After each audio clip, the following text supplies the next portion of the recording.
for Research and Dean of the College of Graduate Studies. And today really marks the beginning of something that has been well over 2 years in the making and really represents kind of the coming together of 3 different streams, if you will, that all says what we really need is a mechanism for research and study in ethics. One of the streams was the coach survey, which if you're a faculty member, you know, looked at kind of the climate for faculty and what faculty were doing. And Jonathan and Stephen have been involved in follow-up studies following the coach survey to implement some of the recommendations. So there's one really important stream. A second important stream comes from the Office of Graduate Studies, where we've seen what appears to be an increase both in unethical behavior on the parts of students, which is a problem in and of itself, but also bullying and other problems on the part of faculty. And so a second stream really comes from graduate studies, where we're looking at how we can make our graduate school have much more of a culture of caring and safety and ethics. And the third stream, if you will, comes from the Office of Research, where we've had a number of individuals who have either engaged in unethical behavior, who have violated human subjects things. I mean, we've really had some interesting issues. Underscoring all of this in my 3 years here has really been a lack of policy, research, focus on ethics. And so the start of this center really gives us the ability to bring together the idea that good research is safe research and ethical research. Good instruction is safe instruction and ethical instruction. And good service is the combination of all of that.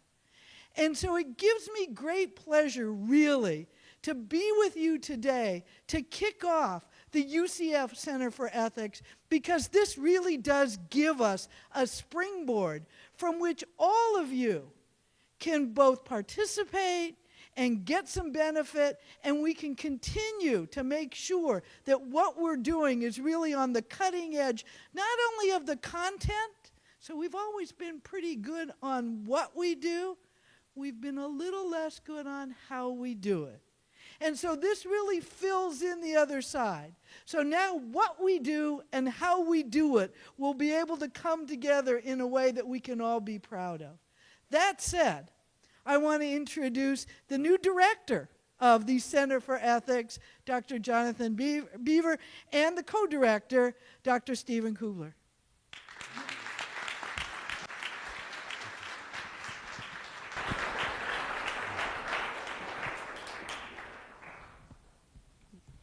Thanks, Dr. Klonoff. I'm always excited that UCF values the antithesis of the famous Ghostbusters mantra. Indeed, we want to cross the streams. That was funnier in my head than it turned out. I liked it. Thank you. I'm really thankful to Vice President Klonoff for her kind words and continued encouragement of this faculty-driven effort to engage ethics in research. We're really grateful for everybody's support. We're very pleased to be here today supporting UCF through the Center's mission to sustain a highly visible focus on the study of values and value conflicts that are at the heart of what ethics is. We're thankful to be surrounded and supported by a network of colleagues who are committed to cultivating an institutional ethical culture here at UCF and in support of our research and our creative endeavors. And we owe a special thanks to the Coach Innovation Awards Program, the Office of Research, the College of Arts and Humanities, the Department of Philosophy, our advisory board members, and our department and college heads, and many other colleagues who've been supporting this effort over the past couple of years and before that. And I want to specifically mention that the inauguration of the Center for Ethics is the result of years of planning, hiring, positioning, and proactivity on the behalf of many of my senior colleagues in philosophy, including but not limited to Nancy Stanlick, Mike Strasser, Bruce Chance, Shelley Parks, Claudia Shippert, and Steve Fiore, among others. Philosophy and philosophers play a really central role in ethics. So this mission is visibly important to our students and to our faculty colleagues, And we hope and expect that the center will gain visibility and have a positive impact outside of UCF with community partners, alumni, and others who are increasingly looking to UCF for leadership, scholarship, and great graduates.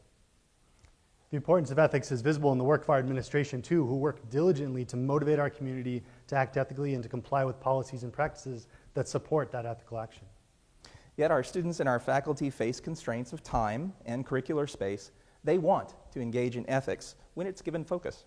And the administration is tasked with keeping the university safe, yet we all agree that compliance is simply not enough. In our work on ethics here to date, Steve and I have been in part of engaged conversations with now hundreds of graduate students and faculty colleagues. Our favorite sorts of comments are the sort that start, "Oh, I really thought I was going to hate this," and end, "Oh, it changed the way I thought about what it means to do ethical work." Boy, in some ways, I'm the odd person out, right, as a scientist, but I'm someone who benefits from and personally embraces the liberal arts tradition. And I've always been aware, personally, of the central role that ethics plays in the advance and application of science. And I believe many people inside and outside of STEM similarly understand or hope that science is advanced and applied ethically. And when I joined UCF back in 2003, I happily found many like-minded colleagues who infuse their teaching and their training with ethics either explicitly or implicitly. But until now, we've not had an interdisciplinary home for ethics where faculty, students, staff, administrators, and beyond could share ideas, scholarship, and initiatives that connect ethics in its truly broadest sense. And I'm really thankful to be working with Steve because as a philosopher who emphasizes interdisciplinary work on my own, I've come to really appreciate the ways that ethics lives and grows within all of our work. Through my work with others, I've learned the strongest approaches to ethics are collaborative. They involve meaningful, sustained engagement. Philosophizing has a central place here, but it can't stand up alone. So when I joined UCF in 2015, I found a community of others of which I'd been a part for whom ethics was clearly implicit, but with no outlet or little outlet to connect that in bigger conversations about ethics. So this center will stand as a faculty-driven resource for engagement with ethics, bringing us together in conversations that we can't well have alone. And through conversation and consultation, research, classroom experience, our leadership will support the cultivation, we hope, of an ethical culture here at UCF. So we're really pleased to spend the next hour or so talking with you about ethical cultures with Dr. Lee. We wanted to take you to take advantage of this conversation, so we'll have a microphone, this microphone, floating about to take questions after about halfway through, so around 10:30 or so. And we hope to model the sorts of conversations we want the Center for Ethics to stimulate. So I want to introduce next Dr. Lisa Lee. I'm really pleased to invite Lisa Lee to campus and have her accept our invitation. A few years back, I had found myself in the very privileged position of going on tour with Lisa and two of our equally remarkable mentors to talk about interdisciplinary approaches to health and ethics at 3 different conferences. It was a very busy and exciting fall for me as a young faculty member. Her thoughtfulness, composure, and leadership of our traveling band made that academic adventure a memorable one for me. And at the time, Dr. Lee had just finished her term as executive director of the Presidential Bioethics Commission under President Obama. And more recently, she served as the inaugural chief of bioethics at Walter Reed Army Institute of Research. And for over 25 years, Lisa has worked in public health and ethics at the local, state, and federal levels, including 14 years at the Center for Disease Control and Prevention. In her current position, Dr. Lee serves as Associate Vice President for Research and Innovation and Director of the Division of Scholarly Integrity and Research Compliance at Virginia Tech. She holds a faculty appointment in the Department of Population Health and Sciences, which I think is vitally important as a bridge between the administration and the faculty. And this reflects her academic background and her training as an epidemiologist. She also serves as the chair-elect of the board of API, the Association of Practical and Professional Ethics, of which UCF is an institutional partner. She earned a PhD from Johns Hopkins University and holds an MA in Educational Psychology and an MS in Bioethics. As you can tell, her leadership in ethics and in bioethics education has had impacts at the highest levels. So we're honored to talk with her this afternoon at UCF this morning about the values that guide and govern our institutional community. So please join me in welcoming Dr. Lee to our conversation this morning.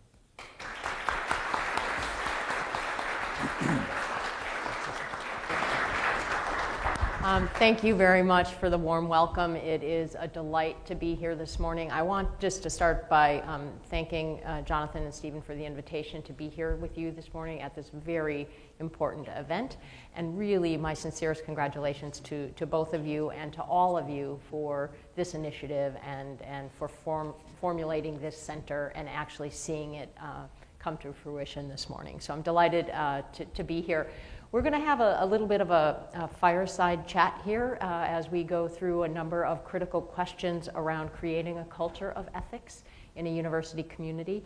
And as Jonathan said, we'll have about maybe 25 minutes or so of our conversation, and really want then to engage all of you in the conversation and entertain the questions you might have about that, either about what we've already talked about or things you're thinking about. So we'll start. We're going to grab the chairs up front and we'll begin our conversation and welcome your input in a few minutes. Thanks. Fantastic. Wow. Very nice. Very nice. I really like this format. In fact, we're trying to model for you something that I think is really essential in ethics, and that is the discussion. I mean, I think we can, there are lots of rules in which we can follow and lots of structures we can put in place to help guide our ethical action. But these sorts of conversations, to me, maybe as a philosopher, are vitally important. So one of the first questions we wanted to ask you, Lisa, is we know you come from this position as a VP for compliance and ethics at your institution, and so likely feel a tension that I think we all feel too. So what do you see as the relationship then between the compliance end of your work and the ethics side of your work? Very good, thanks. Great question. So we just recently at Virginia Tech reorganized and developed this division of scholarly integrity and research compliance. And during the time where we were considering what we were going to call this division, we tried very carefully to think about the terms we're using. Not only do we want to use the terms correctly and accurately, but we also wanted a welcoming title. And to me, compliance is not a welcoming word, right? So, but the reality is in our group, we do a lot of compliance work. I lobbied vigorously to include scholarly integrity as the first phrase, not as the last one. So, and I did that on purpose because I do think that whether we are calling what we're doing integrity or ethical work, that comes first.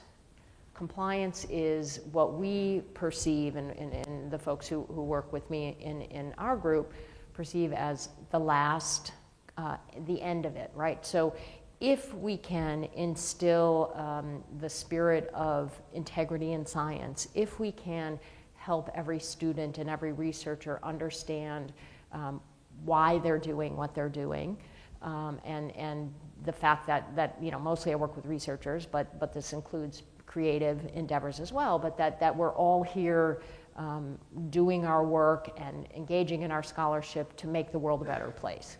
And we must do that with integrity, and we must remember that. Ultimately, there are some times where we need to have compliance. We need to be able to say, this is the floor of what is acceptable behavior. So I think about this as, when I talk to the Virginia Tech community and others about what we do, I really think about our role as promoting research excellence or scientific excellence, or sometimes we will also use the term scholarly excellence, that is what our role is to promote that. And we do that using a three-legged stool. We do that with thinking about three questions. What can I do here? And that really is around what the methods are. What are the things I'm able to do because I have scientific methods or methods related to humanities, but that I learn about the methods to do things well, to use the right method to answer the right question.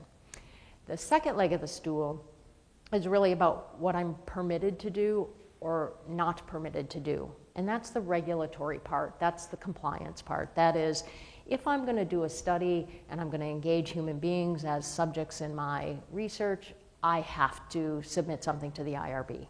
If I'm going to do an experiment that involves animals, then I'm required to do certain things in treatment and care of those animals, et cetera. And then the third leg of that stool is really the questions about what we should do or shouldn't do. And that's the place where ethics comes in for me. I think about these legs of the stools of different widths. When we train students, particularly graduate students, to be researchers, the methods leg is really thick. We come out of graduate school knowing really well the methods for our discipline. And that's great, we should. We want to be experts at that. I feel like the regulatory leg is thin and maybe not particularly muscular, but people interact with it when they hear they have to do something, have to go through a board, have to do a certain thing, have to or can't, or whatever, these kinds of words. And the ethics leg is very, very thin and extremely vulnerable because we don't learn a lot and we don't teach a lot, we don't teach students a lot about the kinds of questions that are the should questions. Should I do this or should I do that? What is the best way to approach this? We don't do a lot of training in those kinds of ambiguous questions, in part because for the research piece at least, and for scientists, we like things we can feel, touch, see, factual information. We're not really that comfortable with the ambiguity and the kind of grayish stuff, and that we could leave to people like Jonathan and his group in philosophy, right?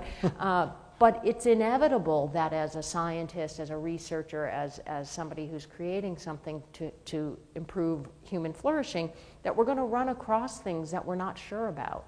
And what we have to do, the ethics part of this that's so critical, is we have to teach the skills to people who are doing this work. One, how to recognize when they're dealing with an ethical question versus a methodological question or a regulatory question. Do I have to submit a protocol to the IRB is not an ethical question. It's a regulatory question. The answer is yes or no, depending on what you're doing. This is what the rule is. Should I, as a researcher, release the genetic findings of the whole genome sequence I've done for a study on a particular, let's say the BRCA gene? Should I tell people some of the other things I found on their genome? That's a should question. There's not a rule about that yet. That's a should question. Should I do that? What's the right thing to do?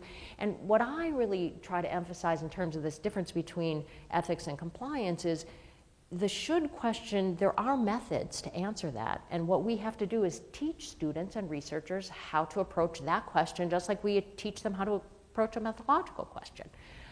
And ultimately, I think the thicker we can get that leg, that ethics leg, the less we're going to have to pump up that regulatory leg. Because the regulatory leg, the compliance leg, exists because somebody, or many people, didn't think through the ethical question. They didn't think through the should question, and they did something that didn't work out well, or that others thought they shouldn't do, or that was not considered a reflective response to a particular situation, and we made a rule. And this happens in all areas of life. I mean, think of the four-way intersection. There are towns, places in this country where you have a four-way intersection and there's no stop sign. It's not very populated. People will yield appropriately. But in your city, in my town, there is a stop sign at every four-way intersection. It's because we had to make a rule because somebody didn't be respectful and stop, and so we had to move from the should I stop right now and put it into the rule. And so it's similar when we think about the kinds of questions we deal with in science and research, that if we are not equipped, and we don't equip our students and our future scientists to think through and give them the methods to identify and think through the ethics questions, it's likely in some number of years that's going to turn into a compliance issue. So it's really incumbent upon all of us as educators, as people who work in higher education, to think about our responsibility in preparing people to face those ethical questions, those should questions, because they're in everything we do. Sometimes we say, I don't really notice. I don't. This is not an ethical question. It's, can I do this or that? Often it's just a start to teach somebody to start to think about, are there should questions here? Are there questions related to what we value? And as most of us know, ethics is rooted in this idea that we value certain things, and if there are questions about what we value or how to weigh what we value and which value should take precedence, those are the should questions, those are the ethics questions, and we really need to focus on not only how to be excellent methodologists once we get out of a university, but also how to recognize and reflect on and make decisions about those should questions. So I really do view that as the main purpose of our being, and then of course we have compliance, because there are some people who aren't prepared to do those, to do that kind of reflection on the should questions. Of course, from a now in an administrative position, there's also this issue of risk to the university, and compliance automatically sets up the potential for risk for the university, because if you don't comply, you put the university at risk. So this all gets connected, but those are much more kind of the compliance regulatory questions than they are, I think, we approach those differently than we approach the should questions or the ethics questions. Yeah, I find that so interesting. The philosopher in me is thinking, of course, like we philosophers think about the should questions regularly, and then we think about thinking about the should questions, right? It's this, of course you do. But one thing I've noticed, especially with our graduate students, so Steve and I both teach in the Pathways to Success workshop series for our grad students, along with other colleagues in the room, including Nancy Stanlick. And I think across the board, we've seen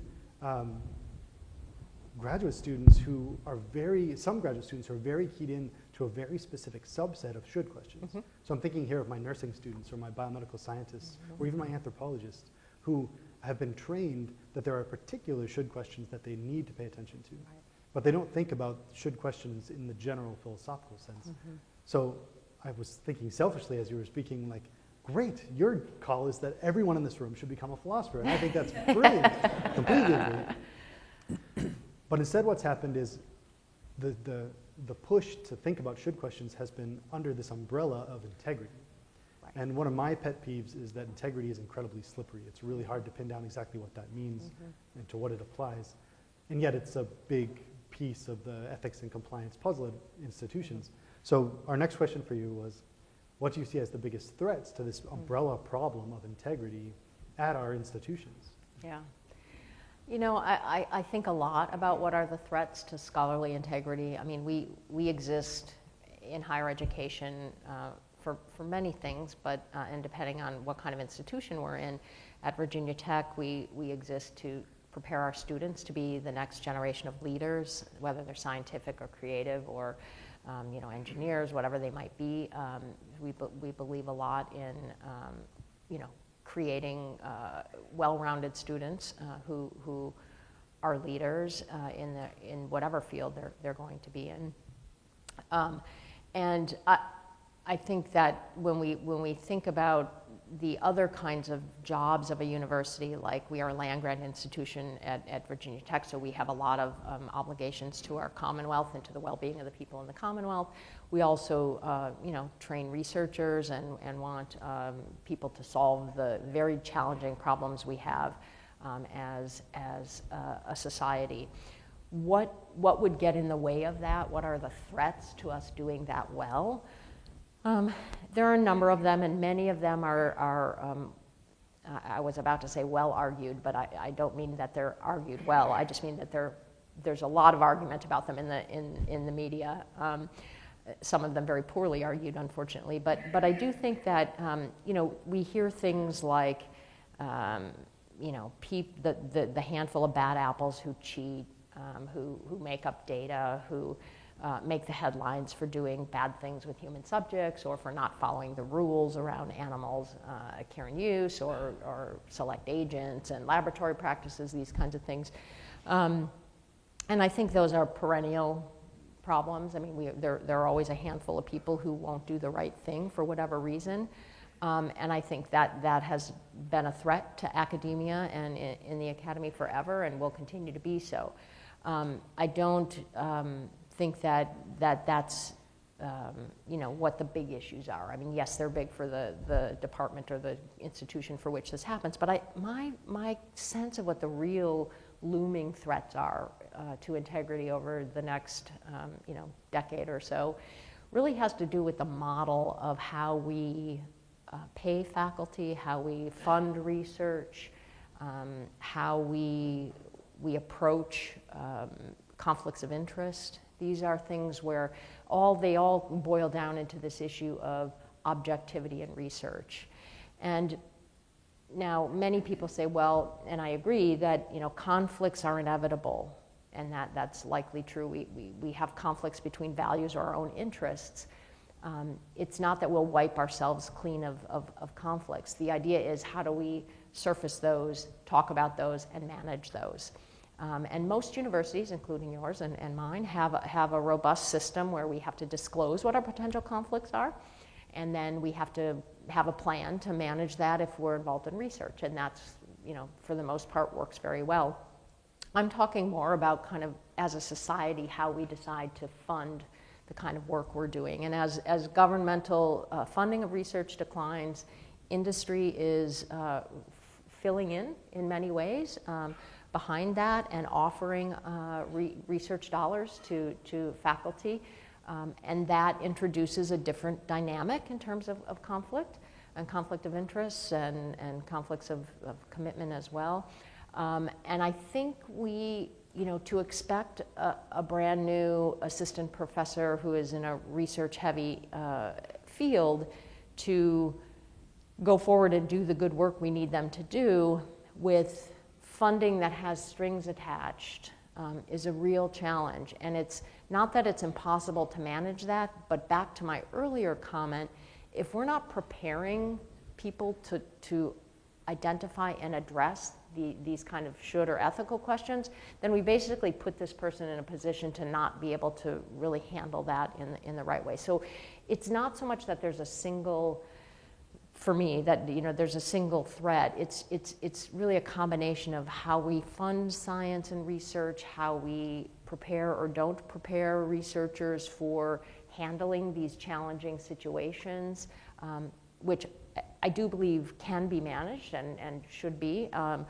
But we have to really prepare this next generation of faculty and researchers to, again, recognize when something's going on, to think about how to articulate what they're concerned about and where the conflicts lie, and then help them develop a way to attack that, to reflect on it, to make a decision about it, to decide what to do to mitigate whatever potential issues exist, and then to implement that and reflect on whether that worked. We can't set people up for the kind of integrity risks and threats that they're going to face without any tools to manage that. So that's the part to me. I mean, the funding landscape is changing dramatically. We have to make sure we're training people, both existing scientists and researchers as well as those we're training new, how to manage in that kind of setting. And that takes a certain set of skills, and I think it's incumbent upon us as educators to outline what those are, teach them, and then measure and reflect as whether we've done that well. Lisa, you come from a science background as I do, and so maybe in my training, my focus has always been on this methods, and that's over what you've just said. That's been a lot of your focus. But when I look out across the room, not everyone's a scientist. That's right. We have staff, we have administrators, faculty, students, all doing very different things that support the university mission, and they're going to go on to a profession afterward if they're students. How does an ethics culture embody in all those walks of life? And what role does a university have in cultivating a culture of ethics, whatever that means? Maybe you can speak to that. Whether a person sitting here is a student who is developing a profession, but then is going to go on and maybe be asked to have an ethical culture in other spheres of influence and action. Can you talk about that and what the role of the university is? That's a great question. I mean, when you think about people who come to a university, and I mean students, some are fresh out of high school and really just beginning their adulthood. Others are non-traditional students who have been out in the world and are coming to the university for a different set of training experiences or learning experiences.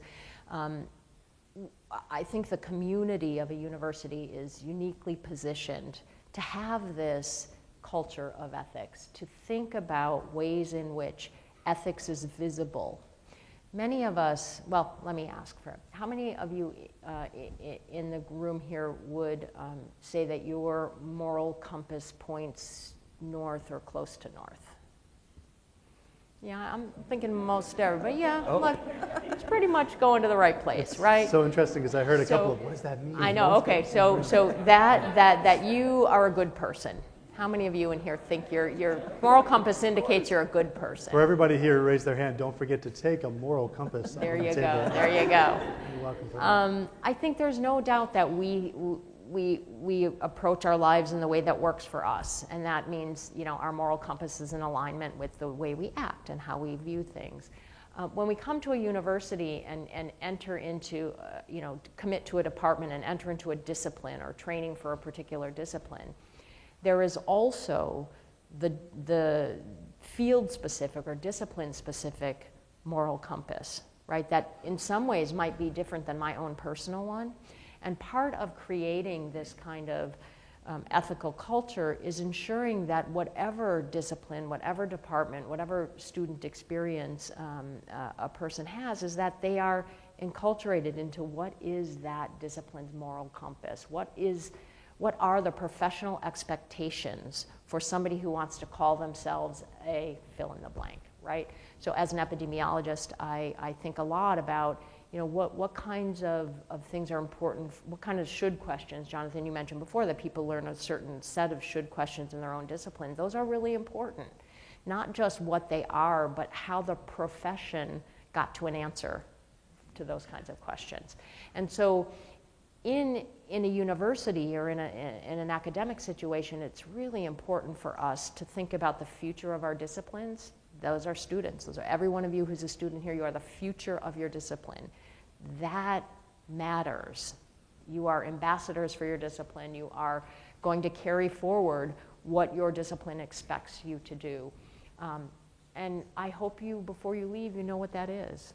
And I hope that you get experience from the faculty in your department and across campus to learn about how your discipline decided what are the should questions that we deal with in our discipline, how do we approach resolving those, how do we approach getting an answer to those, and what can I do to keep questioning and to keep trying to find an answer. And those are skills. It's not mysterious. I mean, to me, philosophy is quite mysterious, I must admit. It is sometimes to me too. To you, okay, very good, thanks. I feel like I'm in excellent company now. But I will say that the skill sets necessary to ask these should questions and to create this environment or this culture of ethics, those can be taught. We can teach people how to recognize things. We can teach people how to articulate what they value. We can teach people how to apply the right kind of decision-making approach to a particular problem given the kinds of characteristics of that problem. We can teach people how to implement their decision and evaluate whether that worked well. These are skill sets we can actually teach and we should be teaching. And part of our responsibility as educators, whether we're an administrator or a staff admin resource in a department, it is incumbent upon all of us to ensure that those are the kinds of things our students are learning. And part of the way to do that is exactly what you all are doing, which is to make visible the fact that this matters and that these should questions matter. And you are committed to actually ensuring that however good somebody's method leg is, they have at least a well-developed, if not equally as good, ethical leg. And that takes commitment, it takes visibility, it takes a recognition that ethics isn't something you take in a course and then you're an ethical person, you check the box and you're going to go do good work. Ethics is infused in everything we do as human beings, everything we do. And recognizing that, being able to articulate those kinds of things, and recognizing that it's not just that we're looking for ethical conflict. We're not looking for value conflict so we can do ethics. That's ethical dimensions of every problem we face exist, and they're not always in conflict, and that's okay, but they exist and we should talk about them and have the vocabulary to discuss them.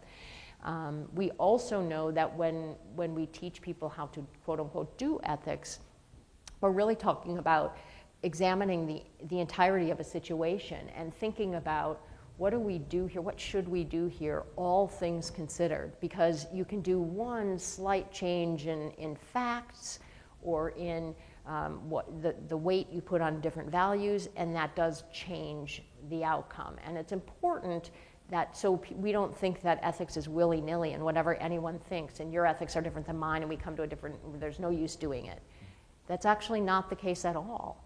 It means that we have to fully consider all of the information we have on this particular ethical question. And that includes empirical information. You know, I'm a researcher and I believe in evidence-informed decision making. It includes ensuring that we have identified and articulated what the values are associated with our problem or our situation.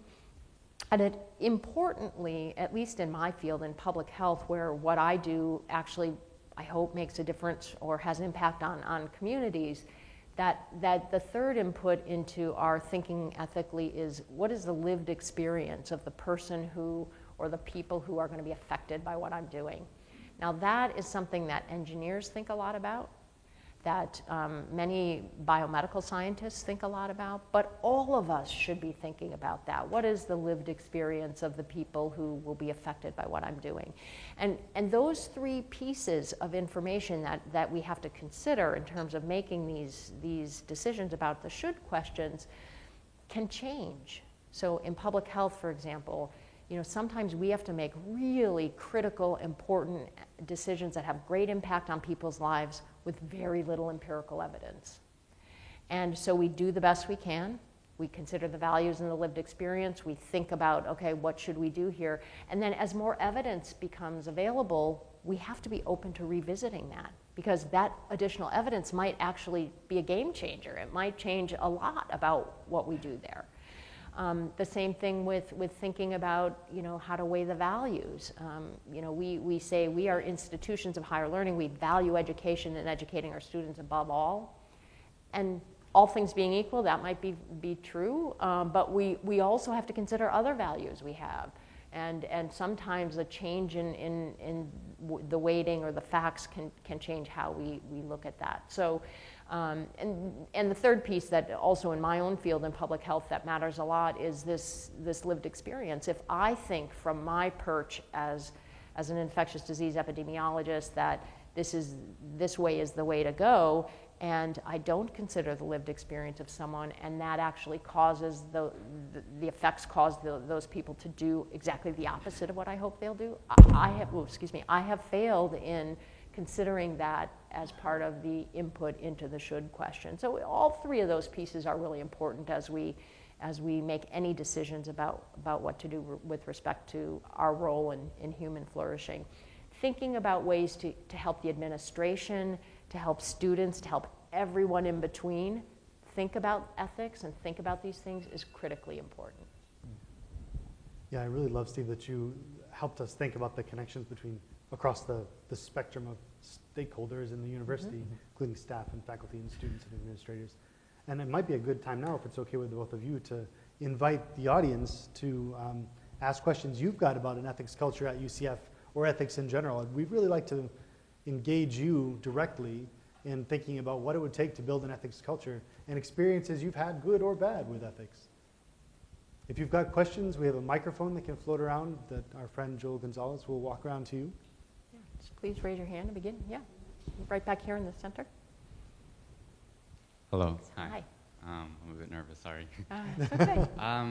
I had a specific question on ethics itself. I major in psychology and I want to continue doing research, but I noticed, especially reading the cognitive behavioral therapy by Aaron Beck, is that a specific thing about research in general is that there's a very specific direction towards groups.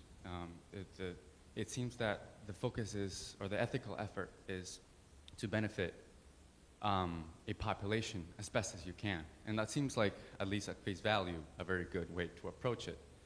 But I've also noticed that sometimes conflicts come when should you direct the ethical efforts of whatever you're doing, whether it's research or some leadership position, should be directed to the individual or to the group. And I noticed that in research, it's mostly entirely, well, the group would be the better option.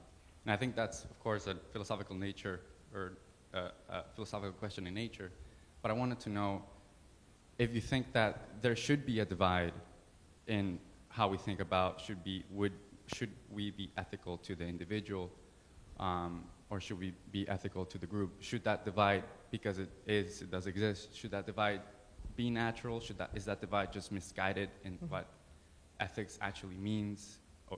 Or is it a bit more nuanced than that? Is it a bit more complicated question than that? Yeah. It's a great question. Lisa, it seems like from public health ethics, you are uniquely positioned to answer that question. Especially public health. Yeah, right. It's an excellent question, and it's actually a challenging position to be in to explain that. I will say that in public health, where we think a lot about community health and health of communities, we don't do that at the expense of or without considering individual health and well-being either. And often the quintessential public health ethics tension, as we talk about, is, should we impose on an individual's liberty for the better of the community? And what do we do with that conflict? And even though the answer to the question is hard, it's the easiest kind of ethical conflict we see in public health. It's common, and we think about it. But we've had a group of really great thinkers over the last 20 years starting to really turn the tide in the last decade. Instead of talking about what's good for the individual versus what's good for the community, really recognizing that often those two things are right in alignment. And that's fine. And if we recognize that and actually can work with that as our starting point, we have a lot of progress to make and can get moving toward that. There are, though, times where, for example, in the Ebola outbreak, that the Presidential Commission did this exhaustive kind of deliberation and look at what do we do in public health emergencies. This is around 2014 when the Ebola outbreak and the one that was pretty significant. I mean, there's one going on now, obviously, but what we should do in public health about being ready for these kinds of public health emergencies. And one of the things that was really clear there was that we often have to put restrictions on individual liberty in order to benefit a community.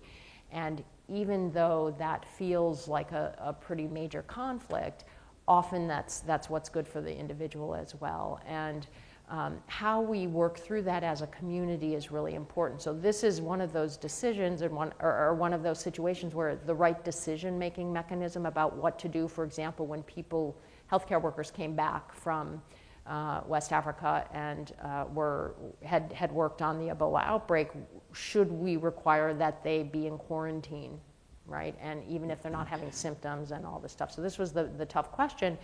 And we thought the best way to answer that, because we needed factual information, we needed what are we valuing here, and what is the lived experience. We needed all three of those. And how we approached that was really to think about an open deliberation to get to a decision. So we were able to talk to people about those three pieces and get input and then come to a decision. So often the ethical conflicts between the individual and the community will really lead communities to having the kinds of discussions and engaging in the kinds of decision-making approaches that actually are really appropriate for these kinds of ethical questions. So they're not easy ones, but I think through the right consideration of those three and other factors, generally I'm fairly confident we can get to a way forward. And it is a really good question. Just to add on one more piece to that puzzle, I was thinking of our tour we did, and part of that was about the role that this One Health paradigm plays. Mm-hmm. And the Ebola case is a perfect example. So there's the simple sort of public health tension that you described between individuals and communities, but then there are cultural barriers too. A lot of the transmission was happening because of the cultural traditions in which loved ones stayed physically close to the deceased for a period of time after they died. But then there was all the story about the transmission, the zoonotic transmission of the disease, and the cultures and communities' relationships to their environments.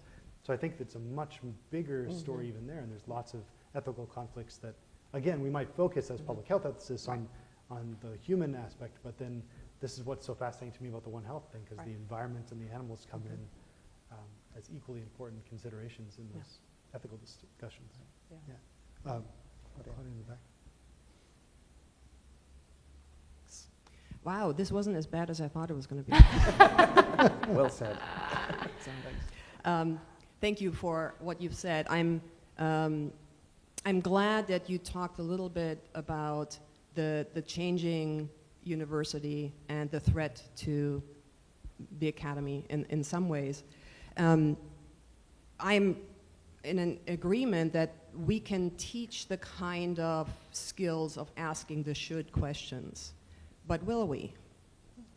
I'm also in agreement that not all projects probably should be engaged in, but who's going to say no in an increasingly neoliberal university where changing cultures always change, but the motivator or the motor of change seems to be far less things like doing the right thing, ethics, et cetera, and are much more market-driven funding, et cetera. So without seeming just too jaded, hard for me to not go there, how, more practically, how do you suggest, or have you seen some models to, in the face of a rapidly changing neoliberal university, incentivize, prioritize, engaging in those should questions that aren't just about compliance? That's an excellent question, and I do think that part of engaging and prioritizing engaging in these should questions is having a place, a community, some visibility around the fact that these questions exist and we should ask them. I think the thing that worries me the most is less about whether these questions are obvious and we just decide to ignore them, but really our failure to help people understand that these questions should be addressed. Often, to me, I spin that out into a setup of a person for a person to not even know that they should be asking these kinds of questions, and to set people up to engage in behaviors and approaches that lack integrity just because we don't teach them how to do it seems to me like a really bad thing and something we can do something about.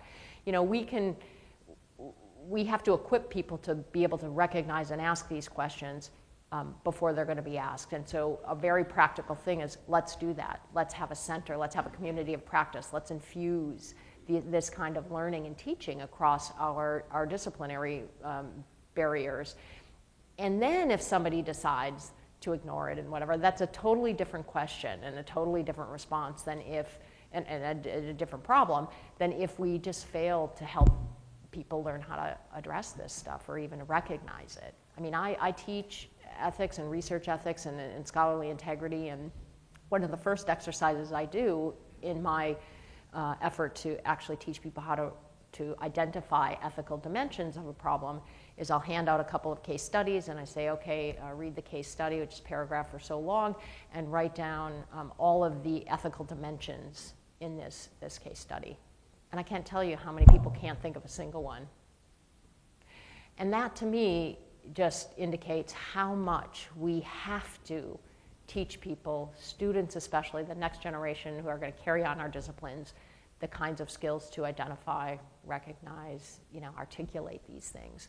If I were to send that person out into the world and they didn't recognize or couldn't articulate, sometimes they recognize that something doesn't feel right, this feels kind of icky, I don't really know what the words are, but something doesn't seem good here.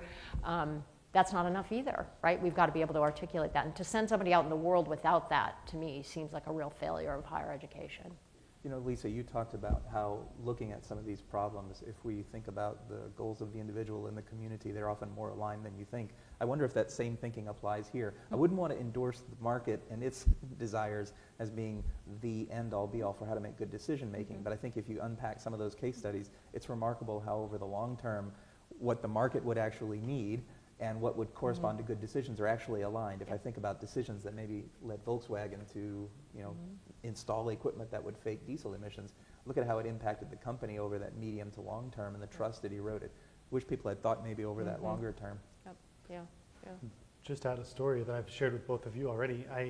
I'll use caution here, but I was a committee member on a senior design undergraduate project, and they were building a device, a wearable device. And so I asked the question, did you get IRB approval to do this?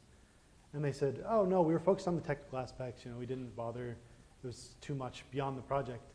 And they were sponsored by an industry partner here in Central Florida. And the industry partners were at the table. And I said, I don't know how, knowing the answer to this, I said, I don't know how it is in industry, but here at the university, it's really important if you're dealing with human subjects, you go through IRB. And the industry partner said, oh, that is absolutely the same for us. And I think there's a reconciliation that has to take place between the sort of ethical acknowledgments and requirements of our industry partners, the market, so to speak, and our students and what happens at the university. I think there's really good alignment, as you're saying, Steve. Yeah, I will say that, you know, certainly in the biomedical sphere, there is an increasing awareness of this idea of the importance of the ethical questions around the biomedical technologies and things, and many of the bigger companies at least have their own ethics advisory boards. And this is not necessarily an IRB or an animal care and use committee. It is actually to pose and to answer some of these should questions. And so I do think that you're right. You know, it doesn't, I mean, it behooves a company very much to be perceived as an ethical company. And I think one way of doing that is really, you know, if they instill in their workforce that this matters, but also think of the impact we could have if we all left our university as students and we were saying, what matters to me is to do excellent methodologic work, really important for me to consider the ethical dimensions of my work, and make sure that I'm, you know, following all the rules. If we went out into the work world and that was what we decided the culture was going to be. And so we've talked a lot about this idea of what do we do internally in a university to create this ethical culture. The important thing is we're putting people out into the work world, and what we hope happens is that when they get out in the work world, it's not that they're an ethical drop in an unethical ocean, but rather they're a big bucket of water that's ethical, and others will come to their into the fold. So, you know, I think that recognizing that there is alignment is important. We need another question. Yeah, we have another question. There's a question up front and then one here. There's three. I think we've got time for three more questions. So let's go here, here, and then from. Does that sound good? Yeah. The mic's coming. Thank you, Dr. Beever, for including me or sending me out the invitation. I'm not sure I have a question, but I have some statements. First, when you were referring to a three-legged stool, through my darling wife here, she has a cousin that's an air traffic controller in Mexico, and I was thinking more of a one-legged stool, because he told me a story, they sat on a one-legged stool, because your three-legged stool becomes five-legged. And sitting on a one-legged stool becomes three, and if any collapse, and that was the purpose, they could never fall asleep or anything past, you know, air traffic control, you've got to stay awake. Yeah. So if any of the three legs collapse, boom, it's done with. Yeah. But one of the other things I was thinking at, and currently, and I'm in healthcare, I'm a clinical scientist in healthcare for many, many years. Currently, at one of the major facilities here, they're trying to drum up this through their compliance and ethics department. They're drumming up involvement in compliance. And I kind of have asked some questions, and they don't seem to be that concerned with ethics. It's a lot of crossing the T's and dotting the I's. I mean, I'm not really involved. I don't know if I'll be invited to be involved, but that seems to be the focus, at least I feel, in healthcare So like I said, I don't really have a question.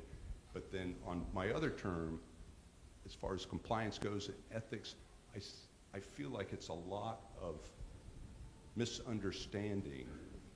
They'll dot the I's and cross the T's because that's what compliance says, but they don't understand why necessarily, whether it be, I guess, pause for the cause, is that anything you're familiar with? Or, and lately, I don't know if you've been through as many surgeries as I have, but while you're still awake, you take a big marker and mark what's going to be cut on or removed or whatever, and that gives some sort of, I guess helps with autonomy, right? But I just see that there seems to be a bigger focus on crossing the T's and dotting the I's than the true ethics. And Dr. Beever knows, I mean, I came to him so many years after that. I said, things bug me. I just came here because things bug me, right? I mean, I see a lot of things that bug me. And he knows I can't finish a sentence. And thoughts come from all over the place, and I'm always shooting around. But, I will say, though, this is one of the things I love being at UCF. Not only do we have at least 3 certificate students in our graduate ethics certificate program, but we've got the 2 leaders of our very successful ethics bowl team in the room. Excellent. We've got students and faculty and administrators who are committed to answering these questions, to helping us refocus on ethics. And I think you're right, Stern. I'm sure it's the same in healthcare as it is at the university, that there's much more focus for all sorts of reasons on compliance than there tends to be on ethics. And I think you're right. I mean, if you're suggesting that a better balance would be a better thing in the hospital setting or in the healthcare setting, that's equally true, at least on my perspective, at the university level. I had a couple of reactions to that. One, I want to say that I do think that I see this on IRBs and on other regulatory boards where people are pretty comfortable with what the rules are and what the rules say, and a lot less comfortable in the ethical part. We were talking last night about, I'm not really an ethicist, how could I do ethics? And so people's, sense of uncertainty around how you do ethics, that we all go back to what we're comfortable with, right? So if we're not comfortable in the ethics space, but we are really clear on the compliance, we're going to focus on what we're comfortable with, especially if we're supposed to be the experts. So if I'm on an IRB and I don't really know much about the ethics, but I know a lot about, what every subpart of the regulations say, that's what I'm going for. So the emphasis on the dotting the I's and crossing the T's, in large part, I think, is a lack of confidence and self-efficacy around the ethical piece that is really the underpinning of the I's and the T's we're dotting and crossing. So that is one problem. So it goes back for me to this importance of training people how to have that ethical perspective, that those 4 skill sets, making sure that they're comfortable with that so they can wander into that space and feel more confident about making comments about it or raising questions about it, as opposed to reverting to what we're comfortable with. The other piece is that where I am at Virginia Tech, we don't have an ethics, a university-wide ethics center like this, but what we are trying to do in this coming year and beyond is to actually use that compliance interaction as the way to hook people into some training around the ethics. So for example, we have upcoming this semester, and we'll continue to do this, but to talk to researchers about writing their research protocol with an eye toward what the IRB is looking for, right? So they all are interested in the compliance piece. Okay, tell me what I need to do so I can get through the IRB. But what we're going to do there is actually then talk about the foundations of those regulations, the why part, the piece about, why is informed consent important? What does informed mean? What does consent mean? As opposed to, here are the 7 sentences you need in your consent form. So really trying to use that as a way to begin to attach people to these skill sets that are required in the ethical thinking. So we'll see how that pans out, but I'm very excited about the potential of using the interest in the regulation and doing the right thing according to that to broadening out a little bit more. If you'll permit me, I've got 2 cents I want to throw in from all of what was said here. It seems to me that a corollary there is that on the compliance side, it speaks to how important it is for others to be involved in compliance and the formation of rules at an institution to maintain compliance, that there's an untapped resource or an underutilized resource in staff, students, and faculty. And the flip side of that is I think sometimes if you're a faculty member and you're trying to do the right thing, you may think everyone's doing the right thing. You may not be aware of where the culture is lacking and where more compliance has to mount. And so maybe if faculty were active stakeholders involved in promulgation of compliance and regulations, buffering it to some extent so there's not an overflow of it, but also gaining awareness, we could understand really where our institution is at and why sometimes these things demand more compliance. Administrators have amazing problems that they have to deal with sometimes. And that's the lived experience piece that you really have to consider, even for these kinds of rules and policies. I want to be respectful of people's time, and I know we're at 11 o'clock now. So what I'd like to do is transition now to a reception and wrap up our formal event. So I want to thank specifically Dr. Lee for visiting. I want to thank the Office of Research, the College of Arts and Humanities, and the Department of Philosophy for supporting the Ethics Center, and as well as our amazing colleagues and students and administrators here at the university. I think this is a great thing for the university, and I'm really excited to lead it off. So thank you all for coming, and please stick around. Thank you.